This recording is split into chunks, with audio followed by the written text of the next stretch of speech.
Pernah nggak kamu merasa media sosial seperti Instagram, TikTok, atau Facebook tahu persis kelemahanmu?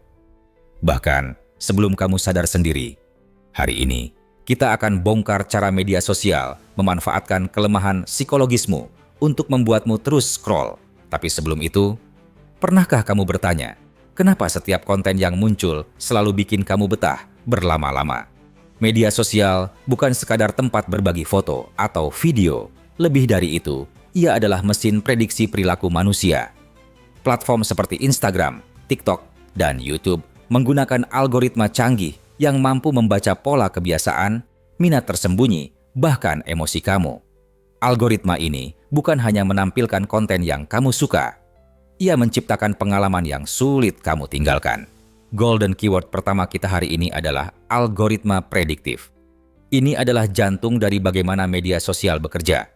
Setiap jempol yang kamu berikan, setiap durasi kamu menonton video, bahkan setiap kamu berhenti sejenak melihat sebuah konten, semua itu terekam dan dianalisis untuk satu tujuan, menjaga kamu tetap online lebih lama. Tapi apa sebenarnya yang dimaksud dengan kelemahan psikologis di sini? Kelemahan itu adalah apa yang membuat kamu penasaran, butuh pengakuan, atau bahkan takut ketinggalan sesuatu yang kita kenal sebagai FOMO, Fear of Missing Out. Media sosial memanfaatkan hal ini dengan memperkuat feedback loop, yaitu sistem yang memberikan hadiah kecil setiap kali kamu berinteraksi. Like, komentar, notifikasi. Semuanya dirancang untuk memicu dopamin, neurotransmitter yang bikin kamu merasa senang dan ingin lagi dan lagi. Inilah sebabnya kamu sering merasa cuma cek sebentar, tapi berakhir scroll selama berjam-jam. Golden keyword kedua, dopamine scroll loop.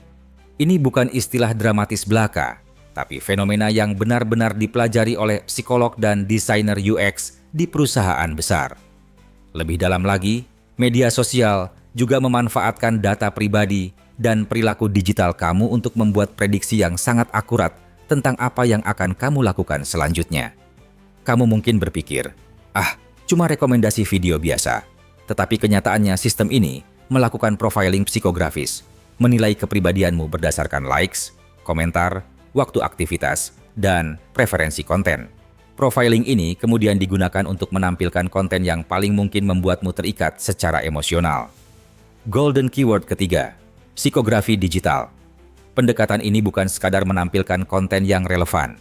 Ia mempersonalisasi konten secara ekstrem sampai hampir terasa seperti media sosial membaca pikiranmu. Apa konsekuensinya? Ketika kamu terus-menerus terpapar konten yang telah dipersonalisasi secara ekstrem, kamu bisa mengalami filter bubble, dunia informasi yang makin sempit karena algoritma hanya menunjukkan apa yang menurut sistem kamu suka. Filter bubble menjadikan perspektif kita lebih sempit dan bisa memicu polarisasi opini karena kamu jarang melihat sudut pandang yang berbeda dari yang sudah kamu sukai sebelumnya. Golden keyword keempat, filter bubble effect. Efek ini sudah dibahas oleh banyak peneliti sebagai salah satu dampak besar media sosial terhadap kultur dan pemikiran publik. Selain itu, media sosial juga memanfaatkan kelemahan emosional, terutama pada remaja dan generasi muda. Riset menunjukkan bahwa pengguna yang lebih muda cenderung membandingkan dirinya dengan standar yang tidak realistis, yang sering ditampilkan oleh influencer atau iklan yang disuguhkan algoritma. Hal ini dapat memengaruhi kepercayaan diri, kesehatan mental, dan bahkan pola perilaku konsumtif. Golden keyword kelima, emosi digital. Ini bukan hal sepele. Banyak ahli kesehatan mental yang kini memperhatikan hubungan antara paparan media sosial dan kecemasan, serta depresi ringan pada generasi Z. Namun, media sosial bukan musuh. Ini alat yang kuat. Yang perlu kamu lakukan adalah memahami bagaimana kelemahanmu sedang dimanfaatkan agar kamu bisa mengendalikannya, bukan sebaliknya. Misalnya, dengan menetapkan jadwal penggunaan, mematikan notifikasi yang tidak perlu, atau memilih konten yang benar-benar informatif daripada yang hanya menghabiskan waktu. Dengan strategi yang sadar, kamu bisa memaksimalkan manfaat media sosial tanpa terjebak dalam pola yang merugikan. Dan inilah yang jarang dibicarakan. Ada satu elemen utama yang membuat semua teknik ini bekerja tanpa kamu sadar, yang justru menjadi kunci kenapa algoritma bisa melampaui kemampuan otak kita dalam membaca situasi sosial.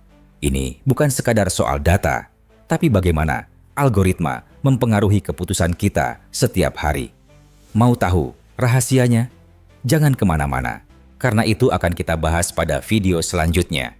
Jadi sebelum itu, jangan lupa klik tombol subscribe dan aktifkan loncengnya, supaya kamu tidak ketinggalan pembahasan penting ini.